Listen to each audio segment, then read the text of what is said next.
Hi boys and girls, it is Thursday and you have 2 days left of school. I can't believe it. You're almost third graders.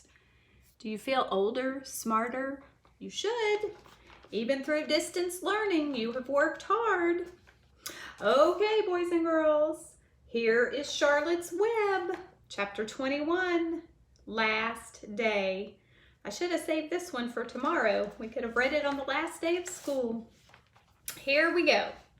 Charlotte and Wilbur were alone. The families had gone to look for Fern. Templeton was asleep. Wilbur lay resting after the excitement and strain of the ceremony. His medal still hung from his neck. By looking out of the corner of his eye, he could see it. "Charlotte," said Wilbur after a while, "why are you so quiet?" "I like to sit still," she said. "I've always been rather quiet." "Yes, but you seem specially so today. Do you feel all right?" "A little tired, perhaps, but I feel peaceful. Your success in the ring this morning was, to a small degree, my success. Your future is assured. You will live, secure and safe, Wilbur. Nothing can harm you now. These autumn days will shorten and grow cold. The leaves will shake loose from the trees and fall. Christmas will come, then the snows of winter. You will live to enjoy the beauty of the frozen world, for you mean a great deal to Zuckerman, and he will not harm you, ever. Winter will pass, the days will lengthen, the ice will melt in the pasture pond. The song sparrow will return and sing, the frogs will awake, the warm wind will blow again. All these sights and sounds and smells will be yours to enjoy. Wilbur, this lovely world, these precious days." Charlotte stopped. A moment later, a tear came to Wilbur's eye. "Oh, Charlotte," he said, "to think that when I first met you, I thought you were cruel and bloodthirsty." When he recovered from his emotion, he spoke again. "Why did you do all this for me?" he asked. "I don't deserve it. I've never done anything for you." "You have been my friend," replied Charlotte. "That in itself is a tremendous thing. I wove my webs for you because I liked you. After all, what's a life, anyway? We're born, we live a little while, we die.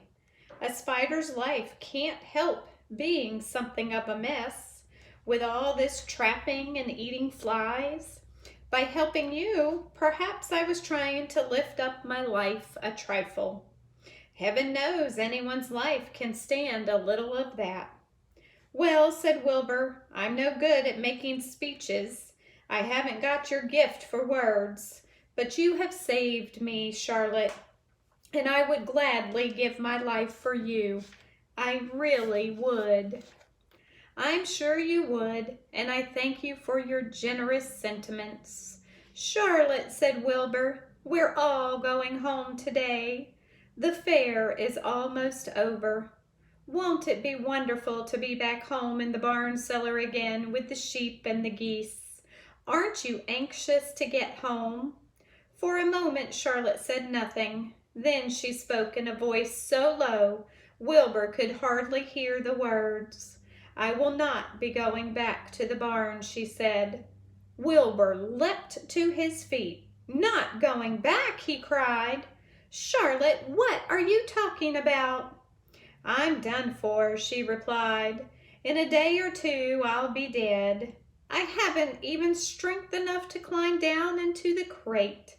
I doubt if I have enough silk in my spinnerets to lower me to the ground." Hearing this, Wilbur threw himself down in an agony of pain and sorrow. Great sobs racked his body. He heaved and grunted with desolation. "Charlotte," he moaned, "Charlotte, my true friend." "Come now, let's not make a scene," said the spider. "Be quiet, Wilbur. Stop thrashing about." "But I can't stand it," shouted Wilbur. "I won't leave you here alone to die." If you're going to stay here, I shall stay too. Don't be ridiculous, said Charlotte.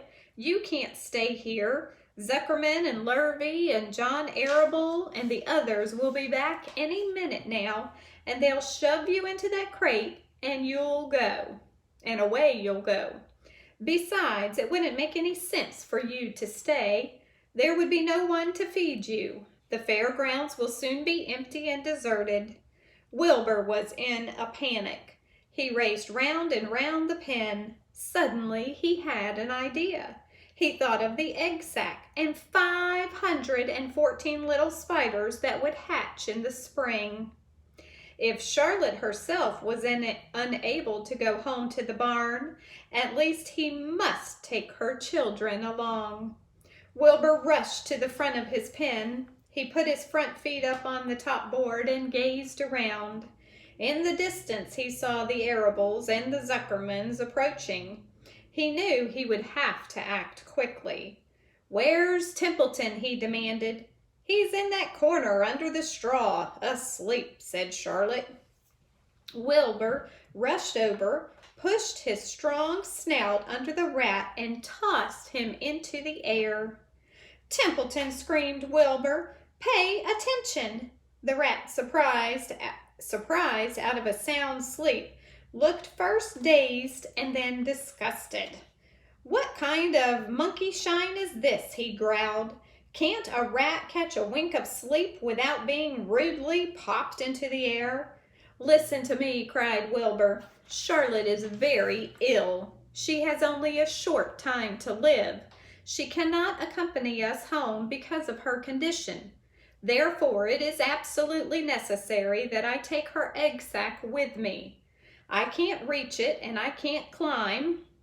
You are the only one that can get it. There's not a second to be lost. The people are coming. They'll be here in no time. Please, please, please, Templeton, climb up and get the egg sack."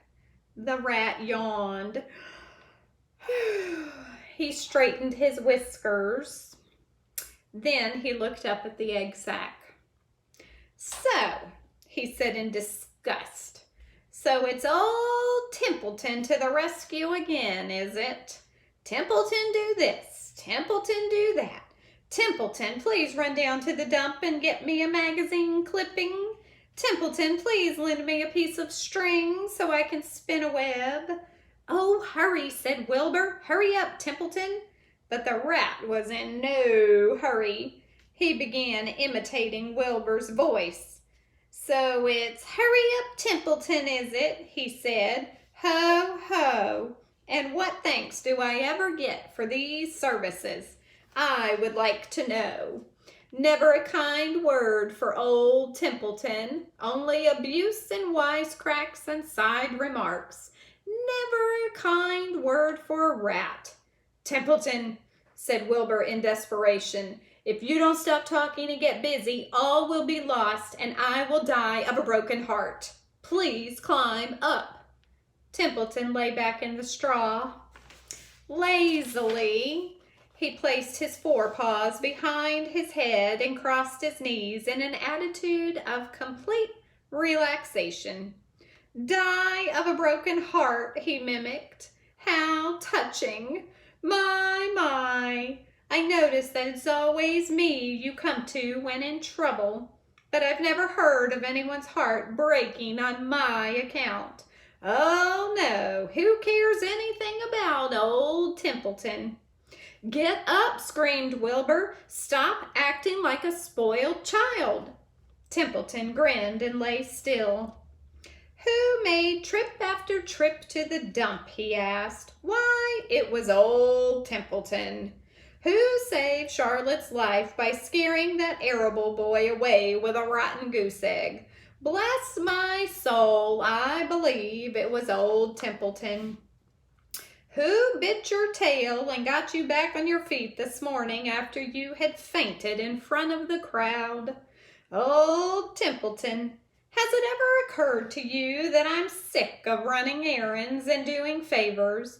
What do you think I am anyway? A rat of all work?" Wilbur was desperate. The people were coming. and the rat was failing him. Suddenly he remembered Templeton's fondness for food.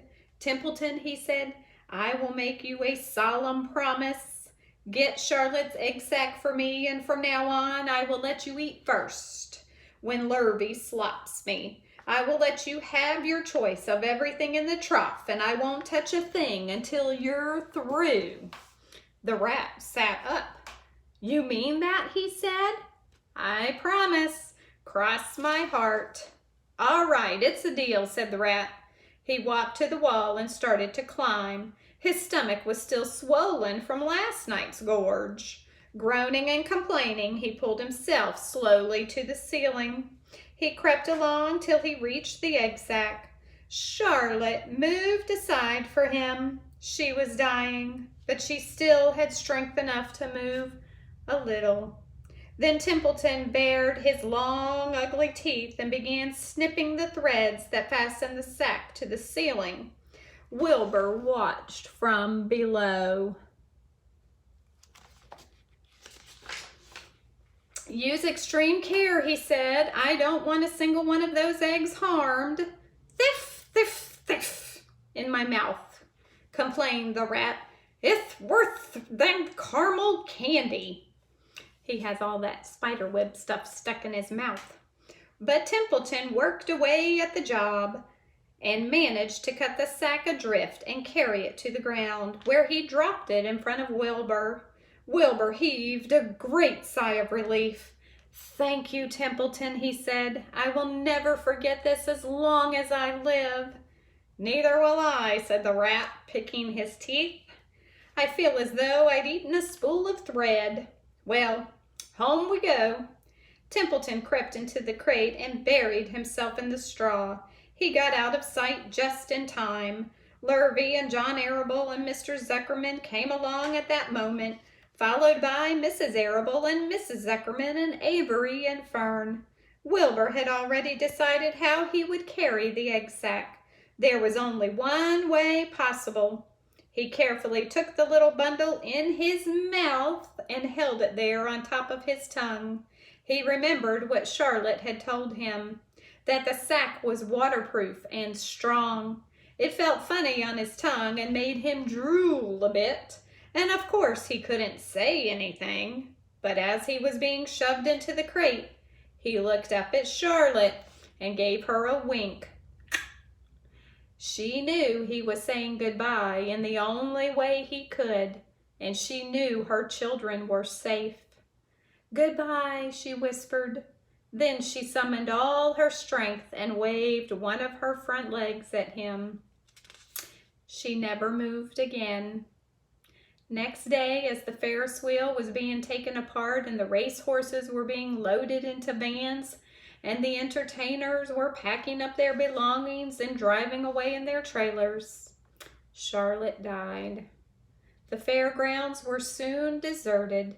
The sheds and buildings were empty and forlorn. The infield was littered with bottles and trash.